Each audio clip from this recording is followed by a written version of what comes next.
welcome to Sean, who's in Ireland. Thank you for coming. Jess has done the introductions, so just to add a wee bit about myself and Daphne.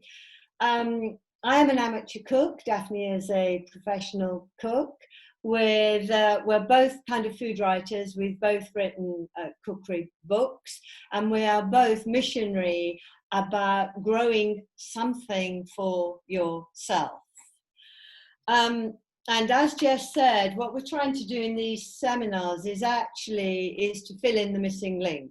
It's a question of taking the cook into the garden and the garden into the kitchen. That's what we're trying to do. And generally we divide it, and we each tackle slightly different areas. So I'm going to kick off sort of with the harvesting and the storing. I will then pass over to Daphne, who is a formidable nutritional expert, I hasten to add.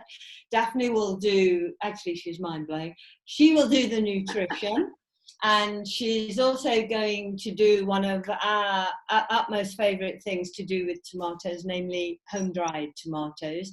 And then we'll come back to me and I will give us a canter through the kitchen. So to get us to set the scene and get us in the mood, Jess is going to put up a few pictures, and I'm just going to talk you through them, if we can. We haven't rehearsed this. Oh, brilliant. Okay. Right. So this first one here is a picture that one of our members sent in. As Jess has just said, everyone's posting pictures of their crops, and we're having a kind of tomato fest, and it's lovely to have them. This is the first picture because I thought it was so wonderfully imperfect. In fact, I can compare it because we can do something clever here. That is one bog standard, round, perfect tomato from Waitrose. That is what a tomato can do. Next slide, please. It's just nice to know what we're talking about here. These two slides and the ones that follow come from the guy who does our wonderful Instagram post. And this is to remind us that tomatoes come from a plant. This is what the plant looks like. Tomatoes actually ripen at different times on the plant. I'm going to come back to that. And I really love this one with the yellow. A, because don't these plants look so healthy and happy? And B, also, all of us, I think, still think of yellow tomatoes somewhat as a novelty, when actually, believe it or not, they were the first tomatoes to come across from the New World were actually yellow ones. And that's why the Italians christened them Pomodoro, meaning golden apple, which is a lovely useless fact to know. Next slide, please, Jess. And then the final couple of slides we have just to whet our interest. Can you? Yes. I chose these two because on the left-hand side, I think it reminds us that it's seasonal. Some of the things that most will be harvesting now. What I am going to be talking about is, of course, tomatoes go with just about everything. And then the one on the right-hand side, I think, reminds us that where there are tomatoes, garlic is never far away. And what I love about both of these pictures is the sheer abundance and the sheer joy that having your own tomatoes creates. And I suppose if there's two things, I know Daphne and I would both like everyone to take home with them, is if you have too many tomatoes, then either slow roast them or home dry them. Okay, Jess, I think we can come back to me now. And then what I was going to do is take you through what for me are the essentials. And then I've got a little collection of examples here. So if we have the first slide, this is new for me, by the way, but it saves me writing a whole pile of scripts and then you can never see me because I'm too busy reading my script. So, right. I've just got 2 slides here, and this is going to be the kind of harvesting, storing bit of the story. And all I've done is put together what for me are the essentials you need to know. First is tasting. In the first webinar we ran, I made the point of how important it is always to taste your vegetables raw and to keep tasting them. Now with tomatoes, of course, you have an extra dimension here, because tomatoes, there is a huge range of flavour in tomatoes. And if you grow tomatoes, always make sure you grow at least a couple of varieties of the same kind of type. So you've got hundreds of varieties of tomatoes out there, and then you've got certain types of tomatoes. But basically, if you really want to understand what tomato-ness is all about, it's a combination of sweetness, acidity, and texture. You get the sweetness from a bought tomato, but you very rarely get the acidity.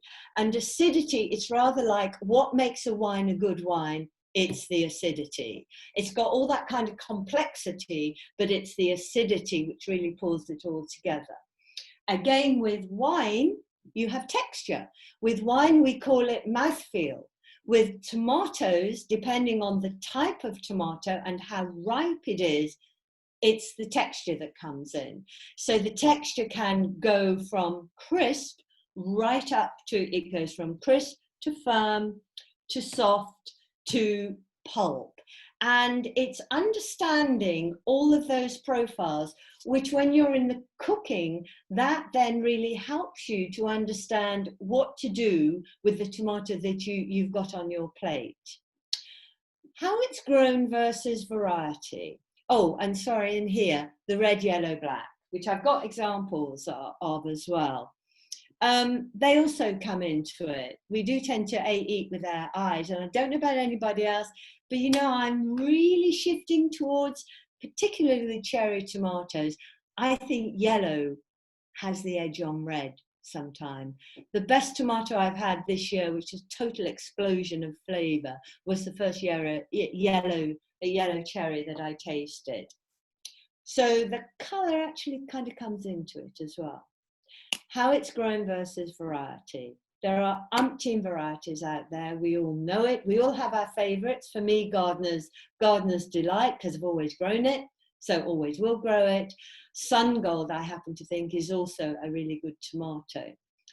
But not every variety is a great variety. And quite frankly, how you grow your tomatoes, the kind of soil it's grown in, how you nurture that plant is just as important as the variety.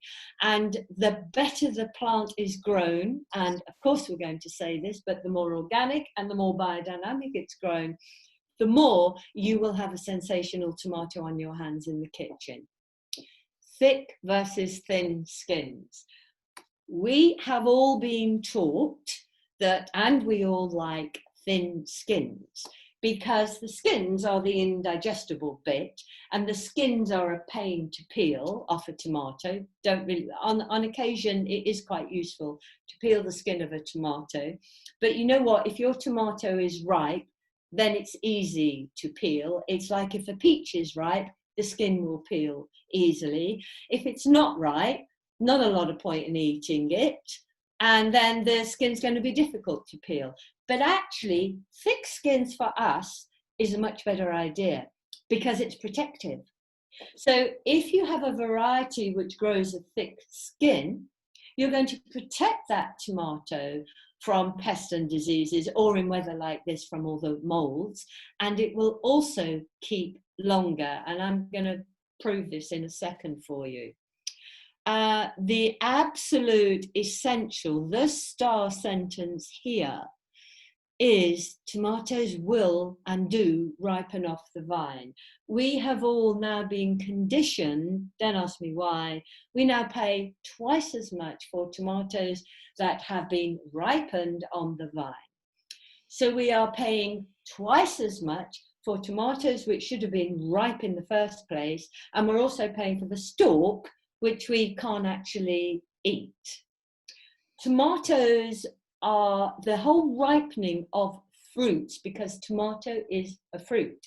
We eat it as a vegetable, and there's a very famous court case in New York City in 1924 when it was officially recognized as a vegetable rather than a fruit, which meant that the guy who was importing them could therefore avoid the tax duty.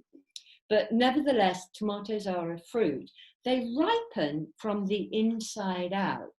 And what happens is, so the tomato gets fertilized, it grows, it swells, and then something kind of kicks off, which says, okay, now it's time to go for it, which in a tomato speak is, it's now time to spread my seed. And that's when it will start to ripen, and it starts producing ethylene.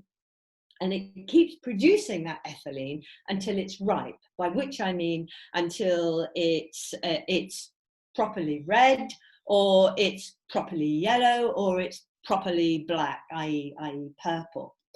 But that continues off the plant. What it needs is warmth. It doesn't need sunlight. And once it's got all the nutrients it's ever going to get from the plant, it doesn't need the plant either.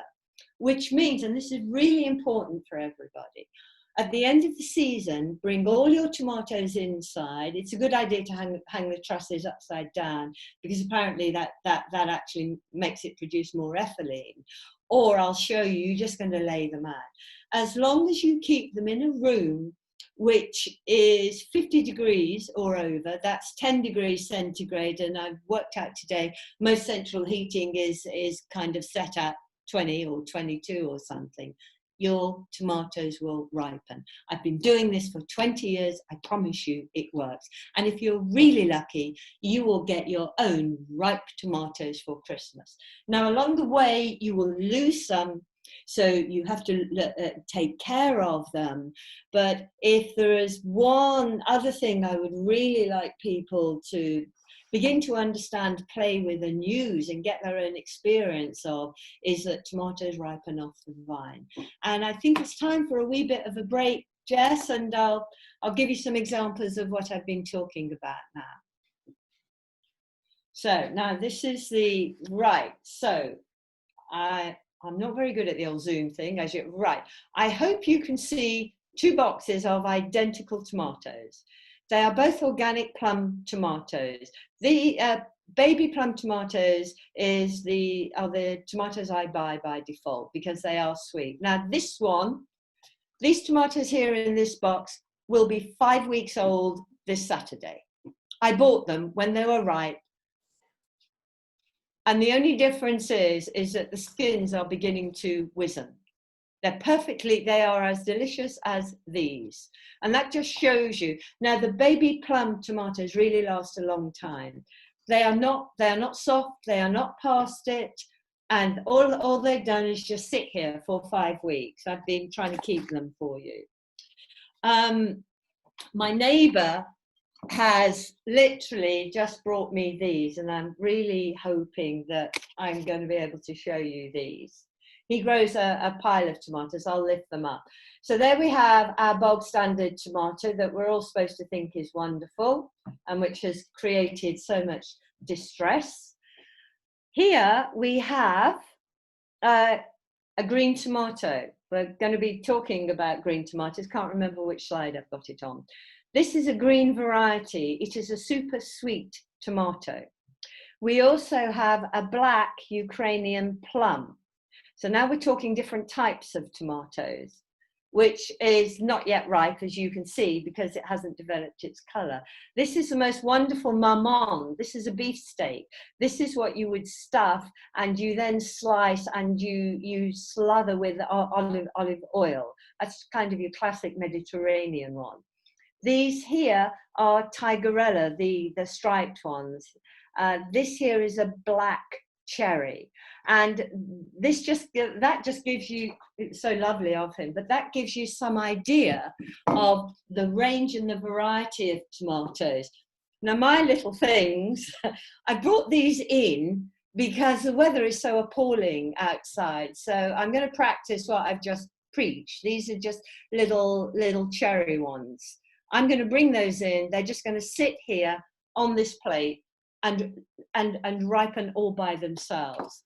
And then I did want to show you that even these awful things, when you roast them very slowly in the oven, you sprinkle salt, sugar, olive oil, you stick them in a really low oven for a couple of hours. They come out like this, and even these are irresistible. Second set of slides. I'm just going to kind of slide into the kitchen a wee bit and then hand you over to Daphne. Don't think I've done the second one yet, have I, Jess? I lose track. Have I done slide 2? Yes, the storing tips. Affinate your tomatoes.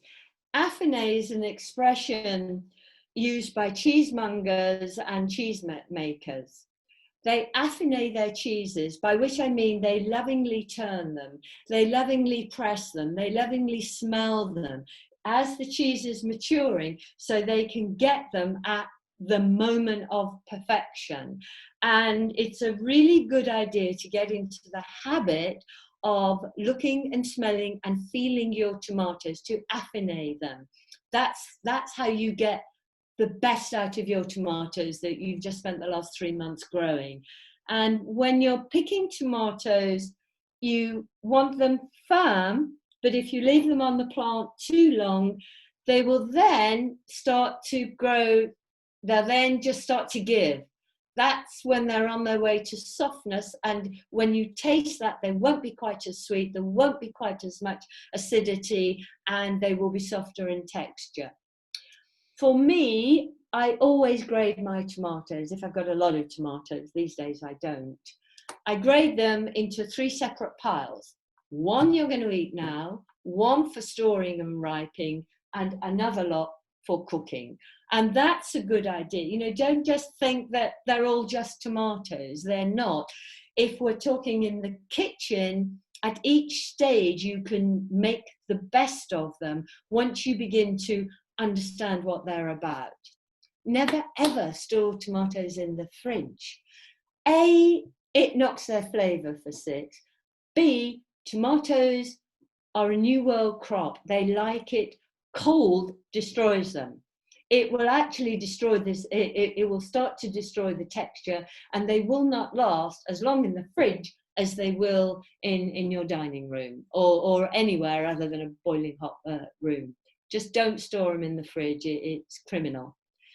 I put down the bottom here, abundance versus gluts. I really hate the word glut. A glut to me says, oh, we've grown too much of this. Oh, Jesus, it's not very good, but we can't bear to waste it, so what can we do with it?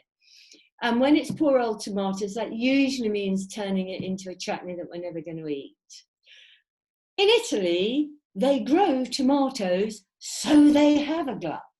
It's not a glut, it's abundance. You have to, if you've got more tomatoes than you can possibly eat, and that means quite a lot of tomatoes, by the way. I mean, I can happily get through a couple of pounds a day, not a problem.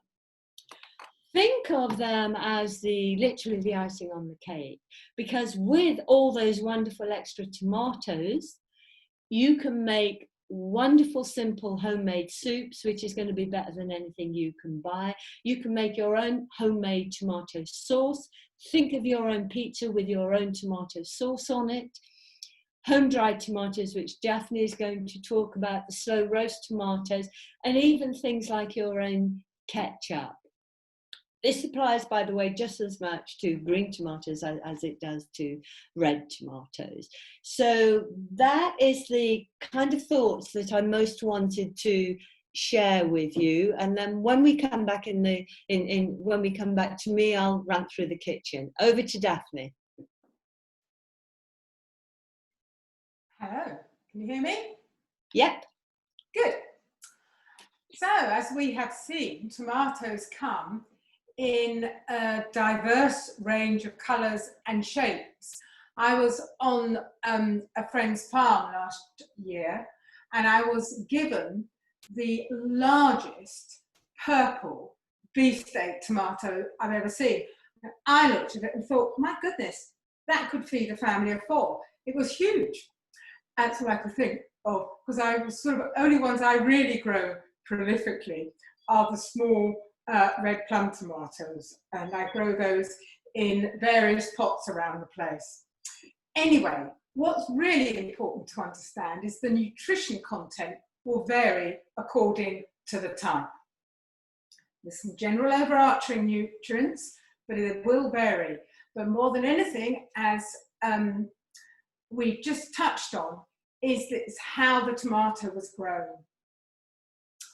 That will make a huge difference to the nutrition. And obviously, that is what's key about all foods that we look at. It's how it was grown. It's the soil that makes the difference. And we talk about foods having a high content of a certain mineral or vitamin. And I'm always thinking, I wonder if it really does. You know, someone somewhere tested that once and now says that's really high in potassium. I think it's all about the soil, and that is going to determine the main nutrition of your tomatoes. So I think it's one of life's great pleasures, picking a tomato fresh from the vine. And I completely agree with Lynda that you can pick them green and they will ripen, because my mother used to have every windowsill in the house covered in green tomatoes. The Bramley apples were under the bed, the green tomatoes were on the windowsill. So I know they ripen, but there's something about picking a fresh tomato from the vine, and I think it's the aroma. I think it's the intenseness of that smell that I love. So, first slide, Jess.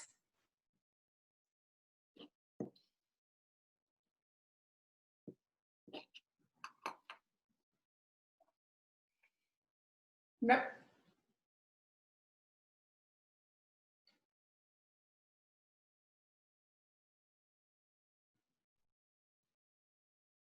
Beautiful. So, the first thing about tomatoes, they're very high in water content. So fresh tomatoes are excellent at keeping you hydrated. And being hydrated is essential for health. But despite this high water content, they actually have a huge number of vitamins and minerals. So next slide. These are the overarching vitamins and minerals that you would find in tomatoes. They're an excellent source of vitamin C, biotin, molybdenum and vitamin K. They're also a good source of potassium, manganese, beta-carotene, vitamin B6, folate and niacin. And in addition, they contain amazing phytonutrients. And I find phytonutrients really interesting. They're what I focus on most, yet they are not essential nutrients. And when you think of protein, carbohydrate, fats, vitamins and minerals are classified as essential nutrients, I wonder, in the world we live in today, when we need those phytonutrients more and more and more to overcome the oxidative damage that we do to ourselves and from the environment, well, the phytonutrients ought to be considered essential too.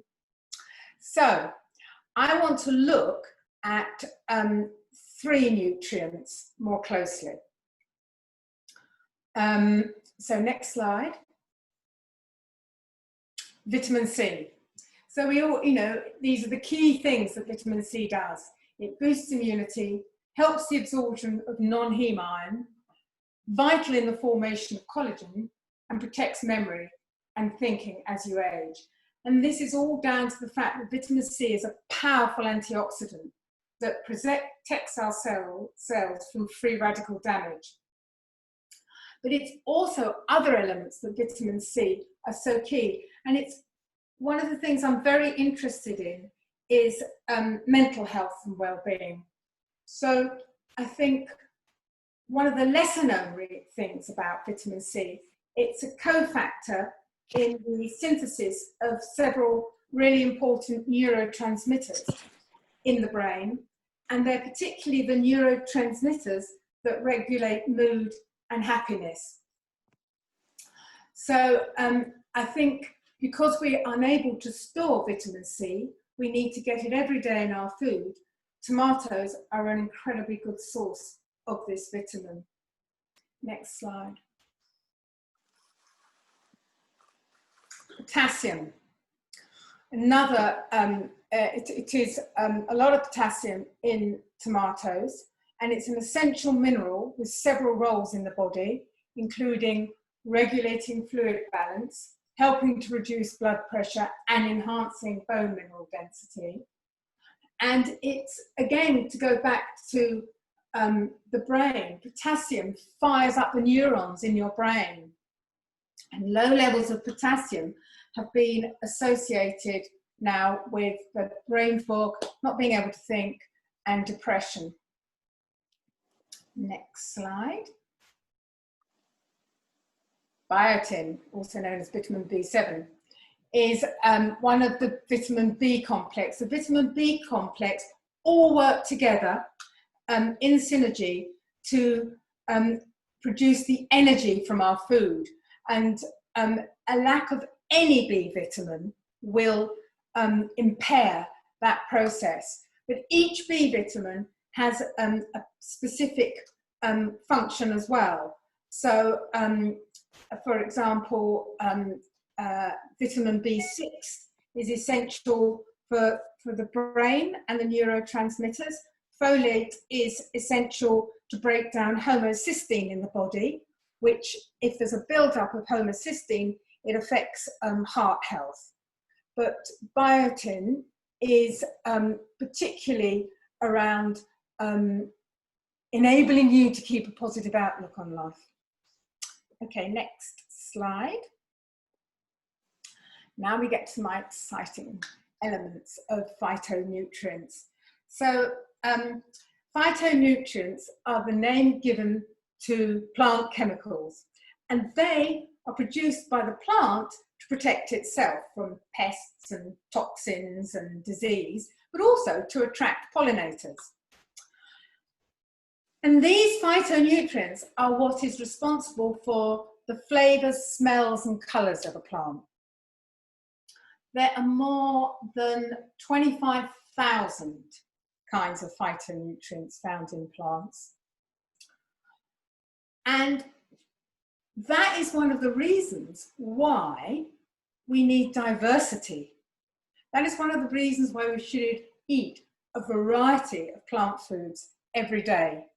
So I think the saying of eat a rainbow is really true, because that way we get the maximum of the phytonutrients. And actually, we don't know, we've only actually studied intently 60 of the 25,000 of these. And that's always been in relation to cancer and a few other things. So I think if you can have a plate full of colourful vegetables every day, you will get the most phytonutrients in your diet. So the one that we all know as being in tomatoes, and doesn't matter what colour your tomato, you will get this in tomatoes, is, next slide, lycopene. So this helps protect against many cancers, and it's one of the most studied phytonutrients there is. And it supports brain function and health. It's a phytonutrient that belongs to the carotenoid family of phytonutrients, and it is one of the most potent antioxidants of all the phytonutrients. So this is going to protect us from unstable molecules in the body. So research has shown that lycopene helps prevent cancer. It maintains eye health and helps to lower blood pressure. Like all the other carotenoids, it is a fat-soluble nutrient, meaning it is going to be absorbed better and greater use made of it when you eat it with fats. So that's why marrying it with olive oil is really good. There are many other foods that have high concentration of lycopene. Carrots, pink grapefruit, watermelon, but the highest concentration of lycopene is found in tomatoes. And research has been done on phytonutrients that this is because we don't understand the synergy and the complexity of phytonutrients in plants, that taking them as a supplement doesn't work. You need to get it from your foods. So, next slide. Lutein. So this is the key phytonutrient found in tomatoes that helps with eye health. And there are about 20 carotenoids that can make their way into the eye and protect the eye. But there's only 2, which is zeaxanthin and lutein, which can deposit a high enough quantity in the eye to support it totally. And this is really high in tomatoes. It also helps protect the skin. It's really good for skin support. The interesting thing about lycopene and lutein is that the lycopene is not destroyed by heat. In fact, it's made more bioavailable by heating. Yeah. However, lutein is destroyed by heat, which again shows how not only is it a variety of plants you eat, you've got to eat them in a variety of ways. And it's, you know, to me, it's not about being scientific around your food. It's about just ensuring you eat a wide variety all the time and you cook it in different ways. So I think that would be my message, is that, see, we have such a wonderful variety of different colours and shapes of tomatoes. I would encourage you to grow different ones. And I would certainly encourage you to use your tomatoes in a number of different colourful dishes, you know, mixing it with the greens and the oranges. Okay, next slide. Oh, here's me giving you an example of putting olive oil on tomatoes, as if you didn't know how to do that. But that is the absolute perfect combination for accessing the carotenoids in a tomato. Okay, next slide. So these are the cherry tomatoes that I had last year. And I think drying tomatoes is a really, really good way of preserving them. These are actually semi-dried tomatoes. And you can dry them in a dehydrator. I use my dehydrator a lot, and they were dried in there, but you can improvise and you can dry them in the oven. What's absolutely fantastic about these is giving them to children, because they're so sweet. It's like a little sweet for them, and it's healthy. So those tomatoes, semi-dried, sometimes I will just semi-dry them and use them because I've concentrated the flavour and it's rather beautiful in certain dishes. And I might dry them a little bit more and then preserve them in oil for a short time, olive oil. And there's 2 ways of doing this, not to be absolutely sure that you don't get any problems. I take each little tomato and dip it in a little apple cider vinegar before popping it in the bottle and covering it with olive oil. The drier your tomato, the safer that way of preserving is. If I did it in olive oil, I would probably only keep them for a short time in the fridge. And that is because of potential for botulism. And I've been doing it like that forever, but just because I haven't had a problem doesn't mean someone else couldn't. So you need to know for sure the best method of doing it.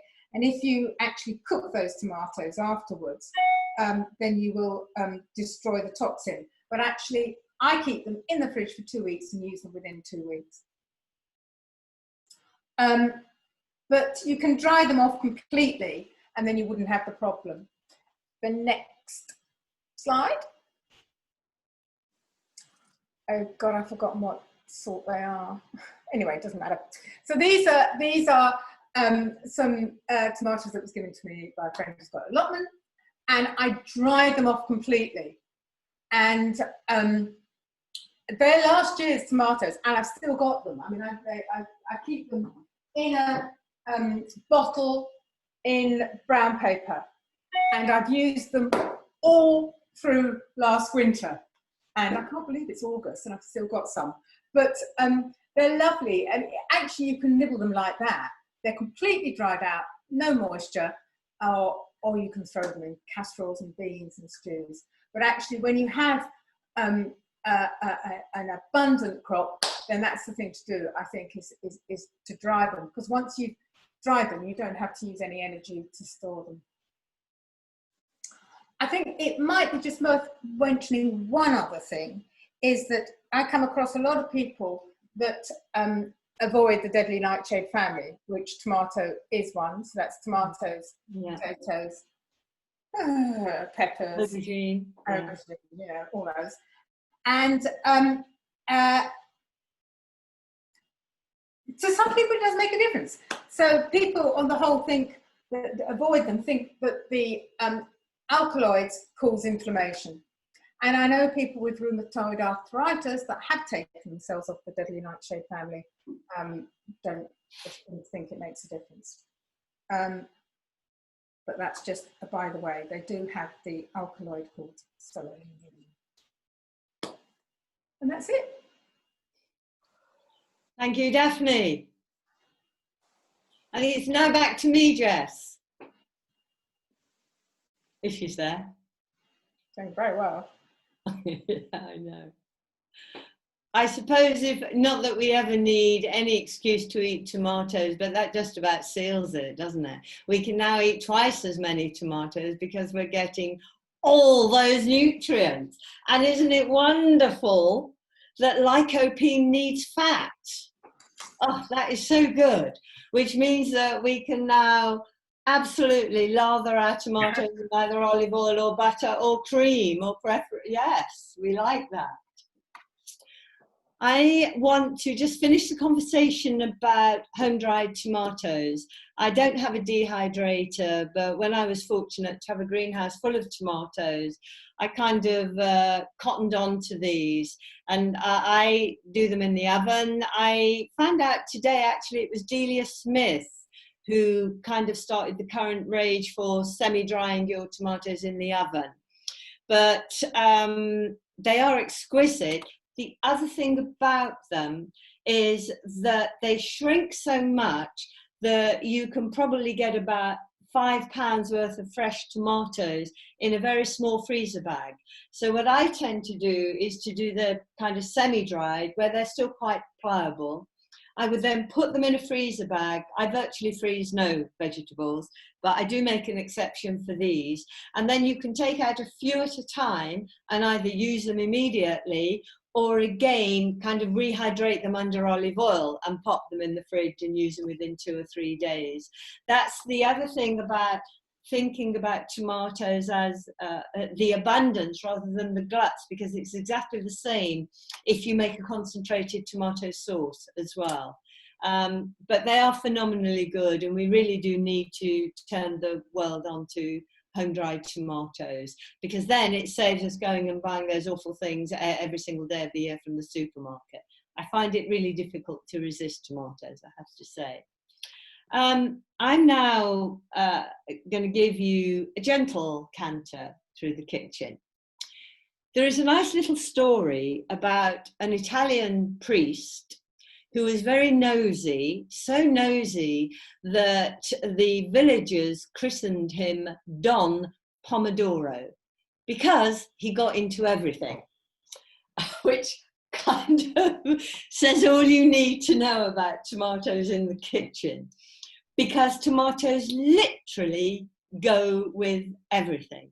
Whether they go with everything, they go with every single flavour, whether it's saffron, Middle Eastern spice, mustard, they go with every single fat, whether it's butter, cream, coconut oil, nut oils.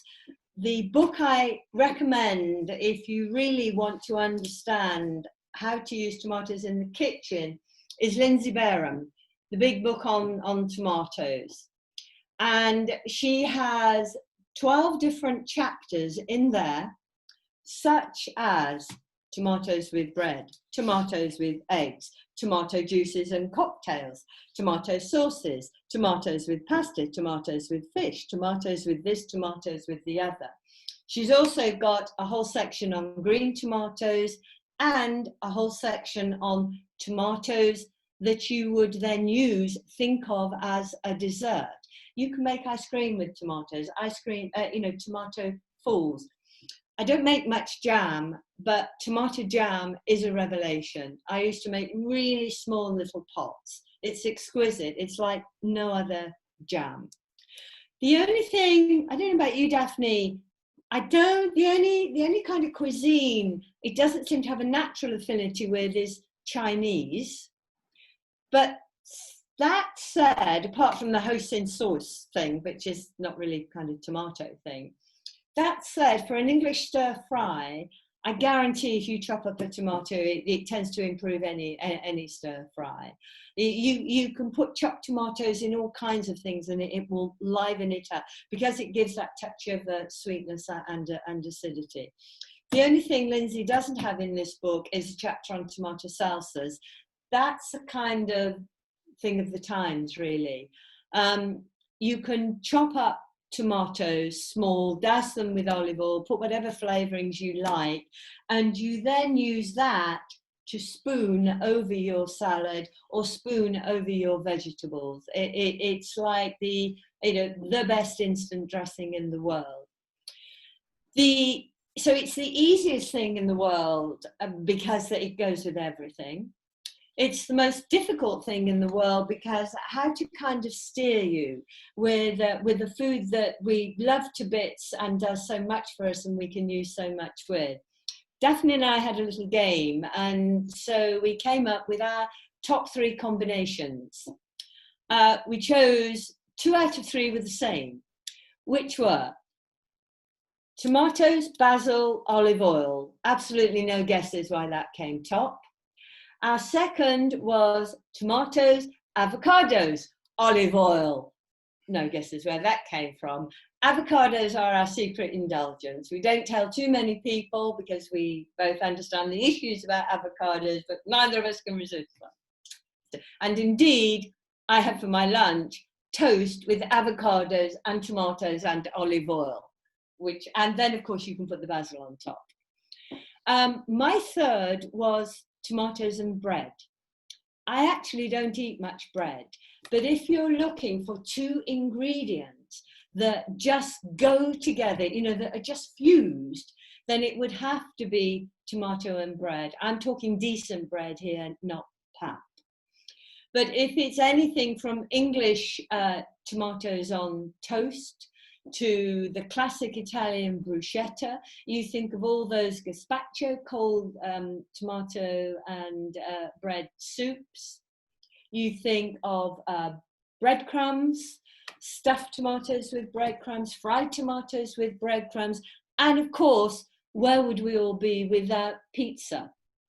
So if ever you're wondering what to do with tomatoes, you can always put them together with that little assemblage and it will always work. It's just the way of the world. And if you look at those countries, particularly the Mediterranean countries, you can see the same themes come through. But to kind of expand our horizons a wee bit, I've just chosen 3 ideas, which just kind of take us out a wee bit. The first will sound very mundane to you. It's a leek, tomato and potato soup. And that's because we're now going to be coming into when we will be harvesting potatoes and harvesting our leeks. And for me, it's probably the early autumn soup that I look forward to most. I must remember, by the way, it's also the season for what I call garden minestrones. You've got a lot of tomatoes, you've got a lot of beans, you've got a lot of this, that, and the other coming. You put them all and you make a minestrone out of it. And it's delicious, and it will change for over the next month every time you make one. So the leek, tomato and potato soup is an Elizabeth David recipe which comes out of her book, French Provincial Cooking. She says you finely slice leek, you soften it in butter, and she's very particular about that. You don't let it fry, you just soften it. You then add chopped tomatoes, chopped potatoes, you simmer it in water, you then sieve it. If you have one of those old-fashioned moules, they are brilliant. You then finish it off with cream, or I often finish it off with top of the milk, and add a little bit of chervil and parsley. And the reason why I've chosen that is because it takes three, what most people think of as very ordinary ingredients, and it's that kind of soup which hits the spot early autumn. It's a true potage du jour. And it's a world away from all those ridiculous recipes we're all supposed to cook up and brew up in recipe books these days. The second is an idea I just picked up from Lindsay's book, and it's just an idea. But you cook whole tomatoes in butter, gently in butter, great. Then we make sure we get our lycopene, we're liking that. Put a lid on top just until they soften, you know, it's not a big deal. You then separately make a tarragon and caper butter. Tarragon after basil and parsley, because parsley goes with everything, I think is my favourite herb with tomato. So all you're going to do is chop the capers very finely, chop the tarragon very finely. You're going to mix that into butter, and then you use some of that tarragon butter. You pop it in the pan, you swirl it round, and you eat them. So again, it is incredibly simple idea, but both Daphne and I passionately believe that the fewer ingredients you've got, the better the dish, and the simpler and more pleasant one's life becomes anyway. And the third one is an idea that Daphne has just sent over in our forthcoming e-magazine for the Garden Club that we call BD Vine. Daphne's doing something on pumpkins, and she had this great idea called a Mexican dip, if I can remember it, Daphne, which is toasted pumpkin seeds and a grilled chili, then you take the skin off that. You then blend that with tomatoes, chopped coriander and chopped chives until you get the consistency of a mayonnaise. And I'd never ever, and you add that up in your head and you think, I bet that tastes good. I just need Daphne to tell us what you would use it for. Well, I suppose my love is the interplay between different parts of the plant. So actually, it's completely delicious on the roast pumpkin. Ah, yes. So you've got a chunk of roast pumpkin and this, I mean, it is a very different flavour because you've got these pumpkin seeds, but it's become creamy by the way you've blended it. So that's how I'd serve it. Yeah. But you could use it as a dip in any way, you know, anything. Yeah. But that just gives you three kind of at one level mundane, at another level simple, but B will give you the kind of spectrum that what you can do with tomatoes. And I see we've nearly run out of time, which is unforgivable. Don't forget, you've still got a month of Greek salad, cucumber, tomato, feta cheese, oregano, olives, brilliant.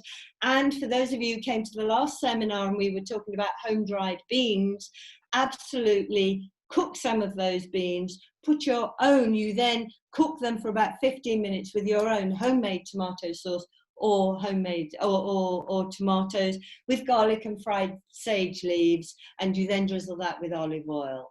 It's heaven, both of those. Jess, I'm going to shut up now, but we do have some questions coming in. We can see those. A quick question: what temperature would you slow roast them on? See what Daphne says. Quite frankly, I don't really think it matters. I shove them in at approximately 1. I have a range, an electric range, that I keep the oven permanently on at 100 degrees. I cook just about everything in there. It's whether you stick them on at 1 or 2, it doesn't really matter. It just means if you put them on at 2, they will take slightly shorter time. But slow roast, I would do around 1 or 2. What would you do, Daphne? What's 1 or 2? Oh, gas 1 or 2. Yeah. I mean, I would do it at 100, 120 centigrade. Well, because with dried food, I always think it's quite good to preserve the enzyme, so I wouldn't go above 75 degrees centigrade. Oh, okay. I'm fine with that. Genuinely, I'm fine with it. I just shove it in the lowest oven possible. And then when it starts smelling, this is where your eyes and your nose and your mouth and your ears come in. It really does. So this is a great question, because we have all been conditioned into thinking it's really important to cook your stuff at a certain temperature for a certain length of time. And actually what is really important is to be able to judge when they're ready. And to do that, that's just that continuum. So I would be very happy to slow roast my tomatoes, because they will work, but they will just take a lot longer. What you're looking for, they'll probably fall all over my computer here, but they go kind of limpid in the center. So they're still soft, but they're limpid in the center. Now you can roast tomatoes at a high temperature, and then you get a more conventional roast. So you get those burnt flavors coming through. So we're going for anything between 75 and 100, and good luck. And the other thing to do is to do a trial batch. When you're doing anything that you might want to be a part of your life, or you want to do a lot of, I always do a trial batch first. You learn much more, as in life, when you do things wrong than when you do things right. We have another question. Is it best to ripen tomatoes attached to the vine or separately, individually?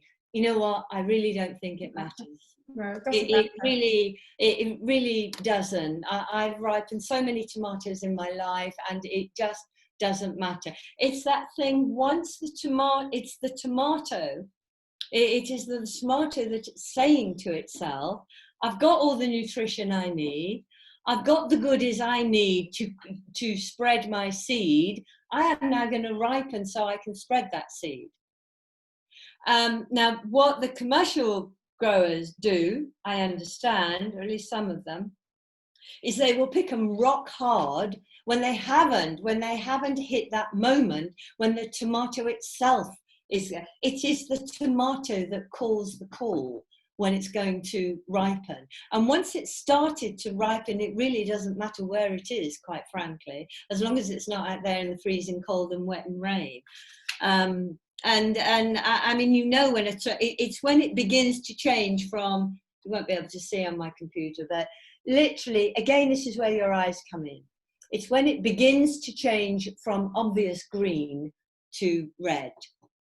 And I really hope I've made the point. Green tomatoes are delicious on their own. They're very crisp. You can use them in salads. We have a woman in the village who grows a ton of tomatoes, and she only eats them green because she thinks they're far more delicious than red tomatoes. Don't think that green tomatoes are inferior and they're basically not to be eaten. And if you look at American recipes, you can find a ton of recipes for green tomatoes. I forgot that one, but it's really important. How about freezing tomatoes? Absolutely not. A total and utter waste of time and space in your freezer. freeze the sauce, concentrate the sauce right down. Freeze a fresh tomato soup that you made with your basil and fresh freeze that by all means. Freeze home-dried tomatoes. Don't freeze, but don't freeze them fresh. I mean, you'll just knacker them. Is there a way of storing tomatoes in oil for longer than a couple of weeks? Daphne, would you want to do that? Well, I would store them in oil for longer than a couple of weeks, but I would not eat them raw. I would make sure I cook them after they've been stored for, I mean, I've often kept them till Christmas and have a little burst of sunshine over Christmas, but I wouldn't eat them raw out of that oil. I would cook them. I did the DK preserving book a few years ago, and I really, most book publishers and editors now are understandably very, very concerned with having any recipe where there might ever in a million years be a hint of botulism. So Daphne is absolutely right. But again, if the tomatoes have got moisture in them and you store them under olive oil, what you will find soon happens quite quickly is like they kind of seem to develop a sort of jelly around them, except it's not a jelly. So what I would do is watch them. I would cover them with olive oil, but I would keep them in the fridge for a kick-off. Like Daphne, I wouldn't really keep them for any longer than a couple of weeks under oil. It is a pretty dodgy business. People have been doing it for thousands of years, but I think these days it's probably better to be prudent. But if you put them under olive oil, put them in the fridge, that will at least make you feel better, and it will extend their shelf life, so to speak. But actually, you only really need to put them under olive oil for a day to be able to get the benefit, because the olive oil infuses into the tomato. So again, you see, we've got this whole thing about we buy it fresh, but then we want it to keep for a long time. And the whole point about fresh food is to eat it fresh. And our way of storing tomatoes that we've been describing tonight is a different thing. It's a different product. It's a delicious product which we are used to buying on the shelves now, which actually bears no relation to the stuff we can do for ourselves at home. And that is worth storing. Anything else coming through? Nope, I think we have come to the end of questions. We are certainly cooked. I am blown away by the diversity and abundance that is our beautiful tomatoes, and we've come very nicely to the end of our webinar. Slightly over time, but not bad at all. So any more questions, or shall we finish up and bid you a very farewell? And I'm just going to promote the next one, which is on potatoes again, on the 22nd of, oh gosh, now I've forgotten it. It was in the chat. It's September, basically. Thank you. 30th of September for potatoes, which I'm thoroughly looking forward to. And just to remind you all that we have recorded it, and we pop all these lovely videos on the YouTube channel, so you can watch again to your heart's content. So thank you very, very much for coming, and thank you to our fantastic speakers and facilitators. Yeah, Lynda, thank you Daphne. for staying with us. Thank you for staying with us. We did go on a bit, but as is the way, it's such a great subject. Thank you so much for coming, and see you next time. See you next time. Bye. Thank you. Bye. Bye. Bye.